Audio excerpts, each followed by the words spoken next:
have a confession to make. But first, I want you to make a little confession to me. In the past year, I want you to just raise your hand if you've experienced relatively little stress. Anyone? How about a moderate amount of stress? Who's experienced a lot of stress? Yeah, me too. But that is not my confession. My confession is this: I'm a health psychologist, and my mission is to help people be happier and healthier. But I fear that something I've been teaching for the last 10 years is doing more harm than good, and it has to do with stress. For years, I've been telling people stress makes you sick. It increases the risk of everything from the common cold to cardiovascular disease. Basically, I've turned stress into the enemy. But I've changed my mind about stress. And today, I want to change yours. Let me start with the study that made me rethink my whole approach to stress. This study tracked 30,000 adults in the United States for 8 years. And they started by asking people, how much stress have you experienced in the last year? They also asked, do you believe that stress is harmful for your health? And then they used public death records to find out who died. Okay, some bad news first. People who experienced a lot of stress in the previous year had a 43% increased risk of dying. But that was only true for the people who also believed that stress is harmful for your health.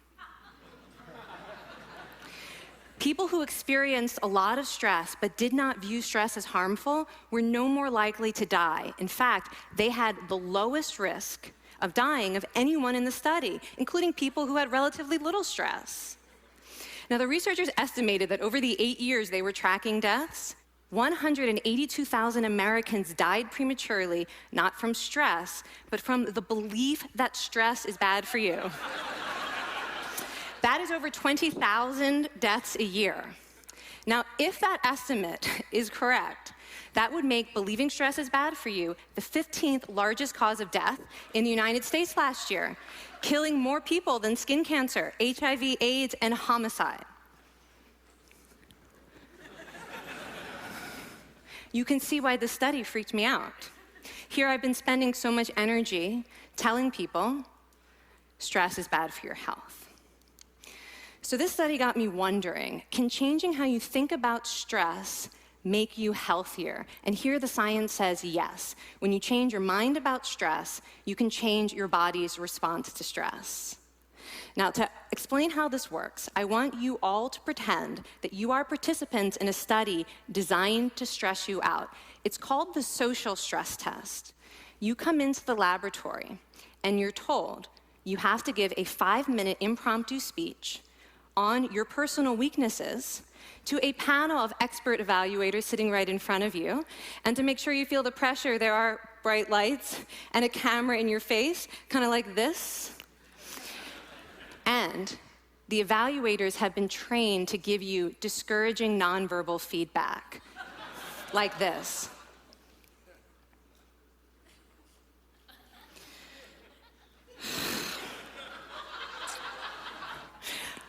Now that you're sufficiently demoralized, time for part 2, a math test.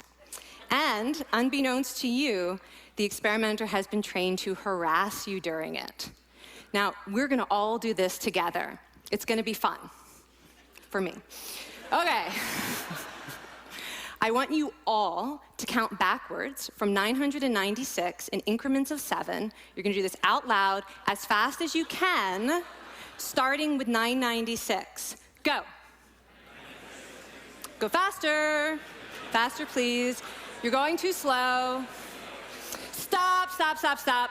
That guy made a mistake. We're gonna have to start all over again. You're not very good at this, are you? Okay, so you get the idea. Now, if you were actually in this study, you'd probably be a little stressed out. Your heart might be pounding, you might be breathing faster, maybe breaking out into a sweat.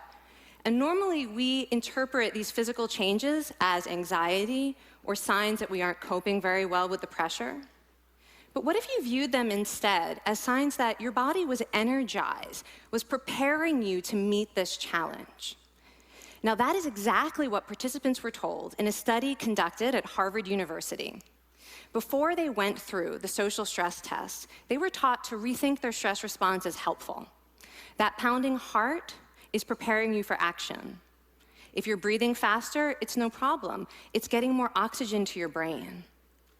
And participants who learned to view the stress response as helpful for their performance, well, they were less stressed out, less anxious, more confident. But the most fascinating finding to me was how their physical stress response changed. Now, in a typical stress response, your heart rate goes up and your blood vessels constrict like this.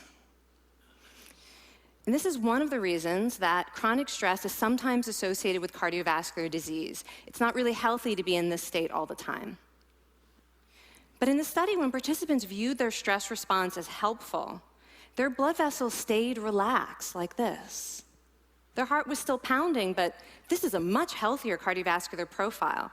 It actually looks a lot like what happens in moments of joy and courage.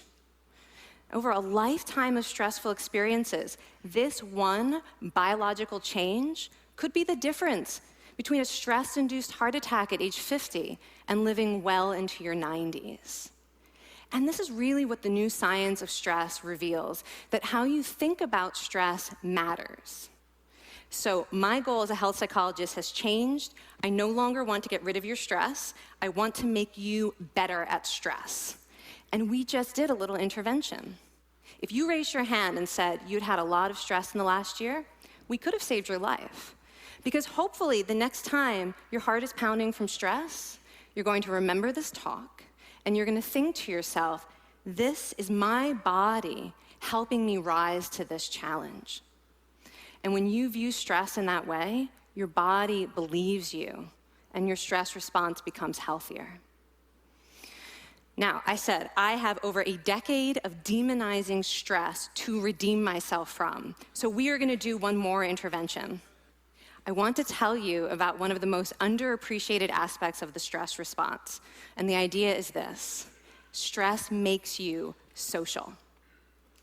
To understand this side of stress, we need to talk about a hormone, oxytocin.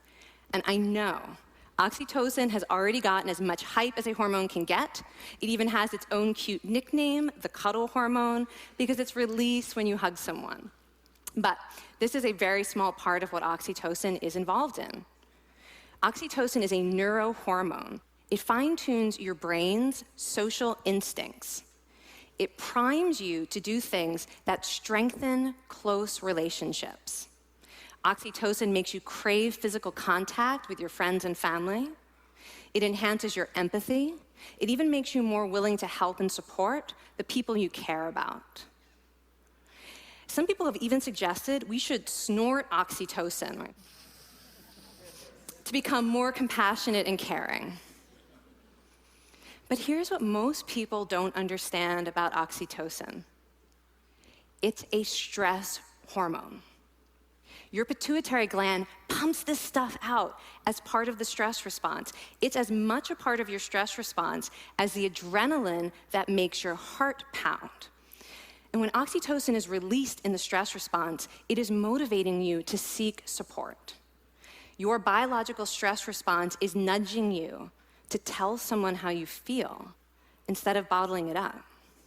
Your stress response wants to make sure you notice when someone else in your life is struggling so that you can support each other. When life is difficult, your stress response wants you to be surrounded by people who care about you. Okay, so how is knowing this side of stress going to make you healthier? Well, oxytocin doesn't only act on your brain, it also acts on your body. And one of its main roles in your body is to protect your cardiovascular system from the effects of stress. It's a natural anti-inflammatory. It also helps your blood vessels stay relaxed during stress. But my favorite effect on the body is actually on the heart. Your heart has receptors for this hormone. And oxytocin helps heart cells regenerate and heal from any stress-induced damage. This stress hormone strengthens your heart. And the cool thing is that all of these physical benefits of oxytocin are enhanced by social contact and social support. So when you reach out to others under stress, either to seek support or to help someone else, you release more of this hormone, your stress response becomes healthier, and you actually recover faster from stress. I find this amazing that your stress response has a built-in mechanism for stress resilience. And that mechanism is human connection.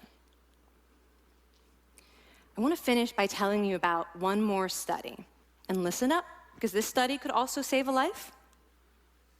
This study tracked about 1,000 adults in the United States, and they ranged in age from 34 to 93. And they started the study by asking, how much stress have you experienced in the last year? They also asked, how much time have you spent helping out friends, neighbors, people in your community? And then they used public records for the next 5 years to find out who died. Okay, so the bad news first. For every major stressful life experience, like financial difficulties or family crisis, that increased the risk of dying by 30%. But, and I hope you are expecting a but by now, but that wasn't true for everyone. People who spent time caring for others showed absolutely no stress-related increase in dying, 0. Caring created resilience. And so we see once again that the harmful effects of stress on your health are not inevitable. How you think and how you act can transform your experience of stress. When you choose to view your stress response as helpful, you create the biology of courage. And when you choose to connect with others under stress, you can create resilience. Now, I wouldn't necessarily ask for more stressful experiences in my life, but this science has given me a whole new appreciation for stress. Stress gives us access to our hearts. The compassionate heart that finds joy and meaning in connecting with others. And yes, your pounding physical heart working so hard to give you strength and energy. And when you choose to view stress in this way, you're not just getting better at stress, you're actually making a pretty profound statement. You're saying that you can trust yourself to handle life's challenges. And you're remembering that you don't have to face them alone. Thank you. Thank you.